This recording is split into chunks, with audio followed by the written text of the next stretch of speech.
Waste Bengal government के द्वारा गर्मी अधिक पड़ने के कारण स्कूलों में समर वेकेशन गर्मी की छुट्टी का ऐलान हो चुका है। इस कारण से टेस्ट भी स्थगित कर दी गई है।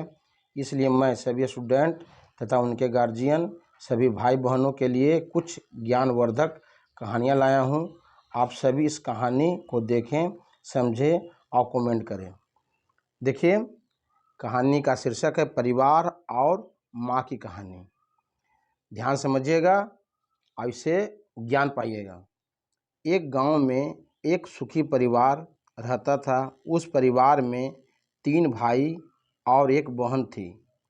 उनके माँ बाप उन चारों से बेहद प्यार करते थे, मगर बीच वाले बेटे से थोड़ा परेशान थे, क्योंकि बड़ा बेटा पढ़ लिख कर डॉक्टर बन गया और छोटा बेटा भी पढ़ लिख कर इंजीनियर बन गया था।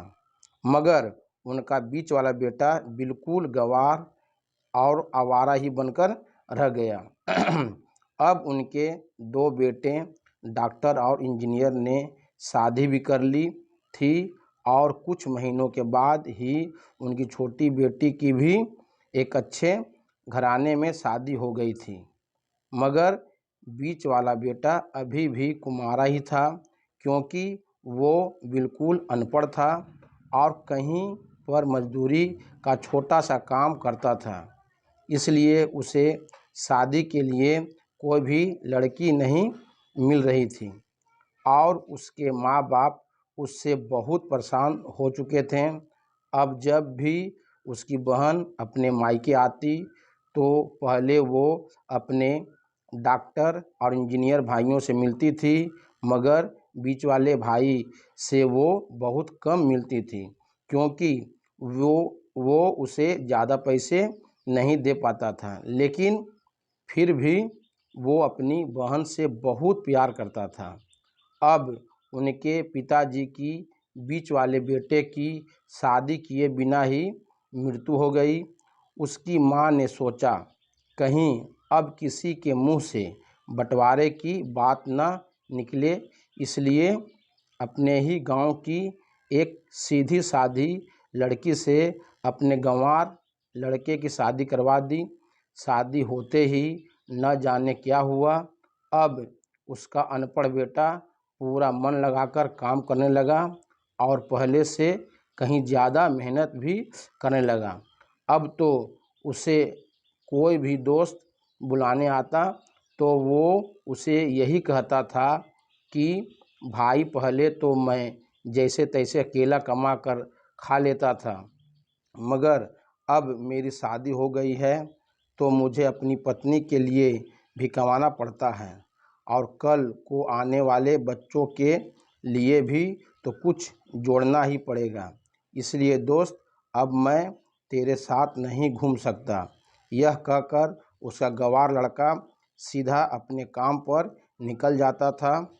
अब उसके दोनों भाई डॉक्टर और इंजीनियर आपस में ये बात करते हैं कि हम दोनों तो उस गंवार से कहीं ज़्यादा पैसे कमाते हैं, इसलिए हम सब घर और ज़मीन का बंटवारा कर लेते हैं और उस गंवार से अलग हो जाते हैं, क्योंकि अब तो वो हमारे बराबर कभी नहीं कमा सकता। इसलिए उन दोनों भाइयों ने अपनी माँ के लाख मना करने के बाद भी बंटवारे की तारीख तय कर दी और उन्होंने अपनी बहन को भी बुला लिया और अपने गंवार भाई से भी कह दिया कि आज तुम अपने काम पर मत जाना, क्योंकि हम सब आज घर और ज़मीन का बंटवारा करेंगे।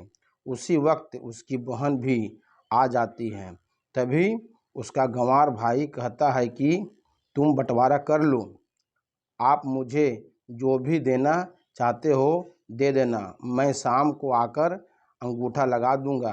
तभी उसकी बहन कहती है, अरे बेवकूफ़, तू तो अनपढ़ ही रहेगा, ज़मीन का हिस्सा तो आमने सामने बैठकर ही होता है। तभी उसके दोनों भाई भी बीच वाले भाई को उल्टा सीधा कहने लगे। तब उसकी माँ भी उसे कहती है कि बेटा, आज तू काम पर मत जा, बंटवारा तेरे सामने ही होगा तो अच्छा है, उसी वक्त वकील भी आ जाता है। तभी वकील कहता है कि आपका सारा हिस्सा मिलाकर 10 बीघा ज़मीन है और आपका घर है। अब ये बताओ कि किसको कितना हिस्सा देना है। मैं उसी हिसाब से बंटवारे के कागज़ बना दूंगा। उसी वक्त उनका गंवार भाई कहता है कि वकील साहब 5-5 बीघा मेरे दोनों भाइयों के नाम लिख दो और ये जो हमारा मकान है ये मेरी प्यारी बहन के नाम कर दो। तभी उसके दोनों भाई और बहन पूछते हैं कि और तू हिस्से में क्या लेगा। तभी उनका गंवार भाई कहता है कि मेरे हिस्से में मेरी प्यारी माँ है न। और तभी वह अपनी पत्नी की तरफ मुस्कुराते हुए कहता है, क्यों न मेरी प्यारी पत्नी, क्या मैंने गलत कहा क्या। उस गंवार की पत्नी अपनी सास से लिपट कर कहती है कि माँ से बड़ी वसीयत क्या होगी मेरे लिए। और उसी वक्त उसका गंवार पति भी अपनी माँ से लिपट जाता है। गंवार बेटे और बहू के इस प्यार से ज़मीन जायदाद के बंटवारे को एक सन्नाटे में बदल दिया। तभी बहन अपने गंवार भाई के गले लगकर रोते हुए कहती है कि माफ़ कर दो भाई, मैं आपको समझ नहीं सकी। तभी उसका भाई कहता है कि मेरी प्यारी बहन, इस घर में जितना अधिकार हमारा है उतना ही अधिकार तेरा भी है। और रही बात बंटवारे की, तो बंटवारा नहीं करने से हमारा जीवन रुक तो नहीं जाएगा। क्यों करते हैं हम बंटवारा। क्या हम सब एक साथ मिलकर नहीं रह सकते। जैसे हम बचपन में मिलकर रहते थे। एक साथ मिलकर रहने को ही तो एक अच्छा परिवार कहते हैं। और उस अच्छे परिवार को संभालती है एक माँ। तभी उसके दोनों भाई भी बहुत शर्मिंदा होते हैं और वो बंटवारे के सभी कागज़ फाड़ कर फेंक देते हैं। और उस दिन के बाद से ही उनका पूरा परिवार खुशी खुशी एक साथ रहने लगा। सीख कि परिवार और माँ से बड़ा इस पूरे संसार में कुछ नहीं, इसलिए अपने परिवार और माँ को कभी न छोड़ें। मेरे प्यारे स्टूडेंट, गार्जियंस और सभी भाई बहन, इस कहानी से आपको क्या शिक्षा मिली, इसके लिए आप कमेंट जरूर करें। यह कहानी आप लोगों को कैसा लगा, इसलिए भी इसको कमेंट करें।